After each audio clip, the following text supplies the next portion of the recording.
Hi everyone, it's me with RPSky.com, and today we have a very exciting product, and this is it, the Oppo Find N5. This is one of the very first Oppo Find N5 smartphones dito sa Pilipinas, and we are privileged to unbox one right now. Okay, so let's do it na. Ito yung packaging niya, and as you can see, it's a very premium looking one, very basic looking one.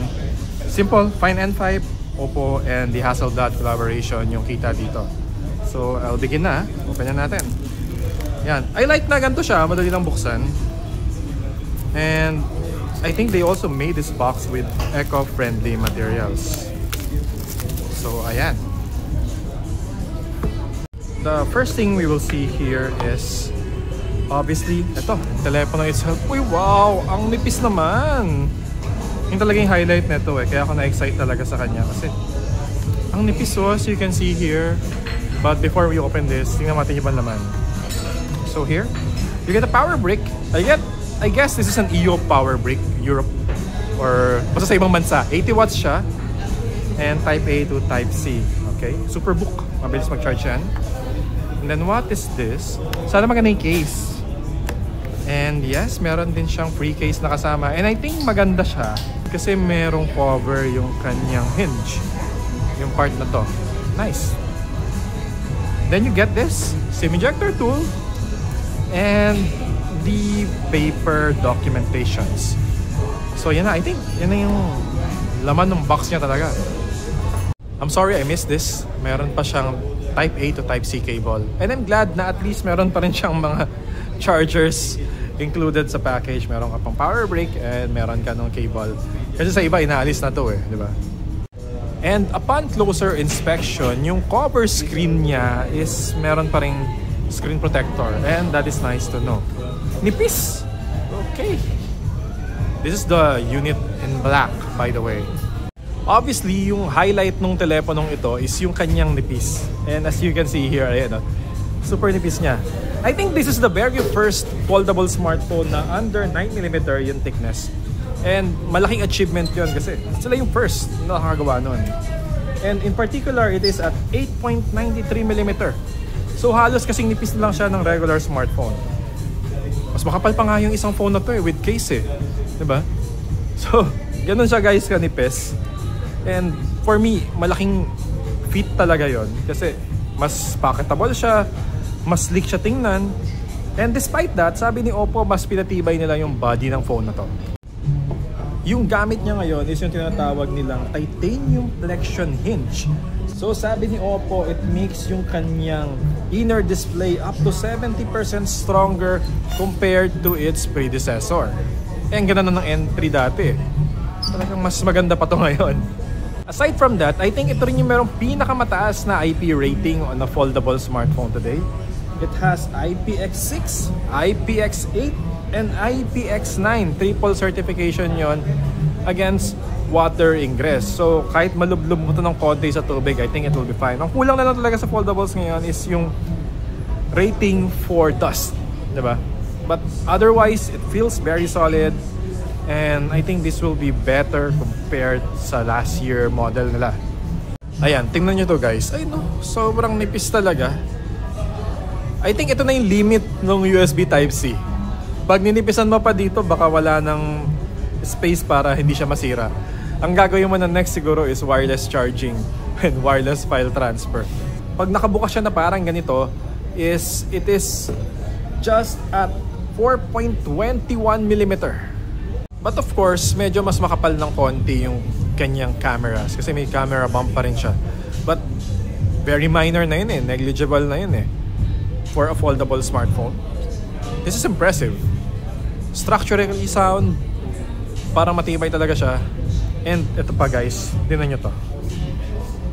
Oh, diba? Yung crease, halos hindi nakita eh. Diba? Pag sa ibang angles, wala na talaga eh. Ayan. Ayun, dito medyo kita siya pag nagre-reflect yung ilaw.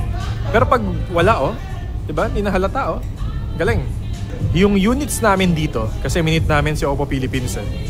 Ang meron is Cosmic Black and Misty White colorways. Ang ganda rin ng white to. Pero premium ba? Okay, okay, okay. So, bawal pa daw sabihin yung availability. So, hindi pa namin alam. Hindi namin sigurado if dadalhin ni Oppo dito sa Pilipinas or not. So, abang na lang tayo sa mga balita. Pero meron silang demo unit. So, sana dalhin nila eh. Ito. Diba? Yung Pro nga, hindi dumating. Oo, hindi dumating yung Pro pero gamit ko yung Pro. So, ito yung display niya. Primary display niya sa labas is 6.62 inch. It's the cover display. Pag binuksan mo siya, 8.12 inch. So, sabi nila meron tong PET plus UTG glass protection sa kanyang inner display. So, sana mas matibay siya compared sa ibang foldable smartphones. And so far, parang mas solid siya kaysa yung kay Samsung. And sa ibang brands na nagamit kong foldable smartphones, ang tigas eh. Better than Samsung. Oo. Well, Ang layo ah. Actually, malayo. Pag nahawakan mo siya, pero kasi, parang nagmukhang luma yung Samsung. Nagmukhang obsolete. But obviously, lahat ng durability claims nito, sama si Bri of Technobaboy eh, it remains to be seen. So malalaman natin yan in the next few years if talaga bang totoo yung sinasabi ni Oppo na this is more durable than the competition at the moment. I forgot to mention din kanina, meron siyang alert slider. So ayan guys, oh. Textured alert slider siya. And ito, fingerprint scanner ito. And ito, volume up and down keys. So yun yung makikita mo sa part na yan. Sa taas, ayan, may IR blaster pa siya. And yung speaker. And sa ilalim, obviously, another speaker, another microphone, and Type-C. Diba? And the SIM tray slot nandito rin. So for specs naman, internally, it uses the Snapdragon 8 Elite octa-core processor. So flagship chip yun, high-end chip, and it has 16 gigs of RAM, LPDDR5X. Laki na yun, okay na yun. And you get 512 gigs of internal storage. Sana lang meron silang version na 1 terabyte. Pero 512 is still 512 gig, malaki pa rin yun. Yung isa pang surprise sa akin is the battery. This one has 5,600 milliamperes of battery despite yung kanyang napakanipis na profile. So likely, silicon carbon siguro to. I'm not sure. Pero yun yung hula ko ah. Kasi hindi mo malalagay yung normal na lithium ion lang dito if baka 5,000 mAh lang or less pa. Pero ito 5,600 eh. 5,600. Malaki yun. Yung charging niya is USB Type-C, 80 watts, super VOOC. And you also get a wireless charging support. So it has up to 50 watts Air Super VOOC or Air VOOC fast charging. So yung performance nito remains to be seen kasi this is just our first time seeing the device. So wala pa kami talagang experience masyado sa kanya. And initial thoughts ko is I'm happy. Gusto ko yung nakikita ko mga developments sa mga modern foldable phones ngayon. Ang laki na talaga ng improvement nila compared sa first generation foldables. Mas usable na siya. Mas may confidence na ako sa kanilang tibay. Kasi pag hawak mo siya, alam mong solid siya eh. Hindi kagaya dati na pag hawak mo, parang ang delicate. Na parang medyo nakakatakot. And I'm sure pati yung number of folds, yung last year 1 million yung find entry. Bago daw siya magkaroon ng noticeable crease. But this year, hindi ko alam kung ilang folds yung kaya nito. In comparison ang standard is 200k folds. Yun yung sinet ni Samsung na industry standard. Pero yung last year na entry, 1 million folds. What more pa to? So siguro, sana tinasa nila. Feeling ko tinasa nila. Sa cameras, this one is equipped with a 50 megapixels f1.7 Sony main sensor with optical image stabilization. Then, yung ultra-wide niya, medyo mababa ng konti compared sa regular na Find X8 and Find X8 Pro. 8 megapixels lang siya. And you also get a 50 megapixels telephoto, pero 3x naman yung zoom nun. Obviously, meron pa rin siyang Hasselblad optics para ma-improve yung color science niya and obviously ma-enhance yung overall picture quality when you're taking photos and videos. Up to 4K 60fps siya sa likuran. Sa harapan niya, the sensor is an 8 megapixels camera and it has the ability to record up to 4K 30fps. Confirm. But that's okay kasi may mga limitations talaga when it comes to camera specs yung mga ganito kaninipis na foldables. Pero compared to the competition, mataas pa rin to. Marami pang features yung teleponong ito na i-explore natin in the coming days and week. I will be bringing this Mobile World Congress sa Barcelona and talagang titestingin natin to, haharabasin natin. Gagamitin ko siya as my main phone for taking photos and videos, and we'll get back to you guys. So for now, I will end this video with the first few shots that we took using the cameras of this phone. Enjoy! So ayun, according to Technobaboy, maganda daw yung camera. And actually, I agree naman kasi happy ako sa mga first few shots na nakita namin eh. Color accurate, oh. Madilim dito, color accurate siya. And I think okay nga yung low light performance niya, pati shadows okay. The highlights, the blacks.